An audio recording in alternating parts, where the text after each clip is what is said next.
Basag ang mukha ng blogger at influencer na si Jelly Au matapos umanong bugbugin ng kanyang fiancé na si Jam Ignacio. Sa mga hindi pa nakakakilala kay Jam Ignacio, siya ang dating boyfriend ng aktres at TV host na si Carla Estrada. Ipinost mismo ni Jelly sa kanyang Facebook account ang kanyang mga litrato kung saan makikita ang duguan at bugbog sarado ang kanyang mukha. Nagpost din ang kapatid ni Jelly na si Joe Au sa FB ng iba pa niyang photos na halos pikit na ang mata at putok ang bibig dahil sa tinamong sugat sa mukha. Anya sa caption, biglaan na lang pinagsasapak, binugbog habang pauwi tiko. Walang kalaban-laban loob ng nakalok, sasakyan.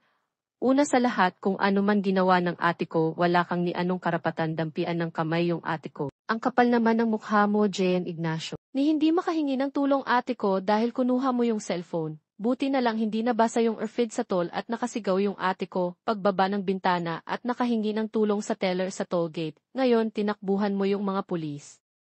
Wala kang awa. Demonyo. Update po kay ate, magpapamedical na kami ngayon. Magre-report na sa pulis, ang buong pahayag ng sister ni Jelly. Samantala, nirepost naman ng content creator at host na si OG Diaz ang post ng kapatid ni Jelly sa kanyang Facebook page. Mababasa sa caption ni Mama Ogs, grabe.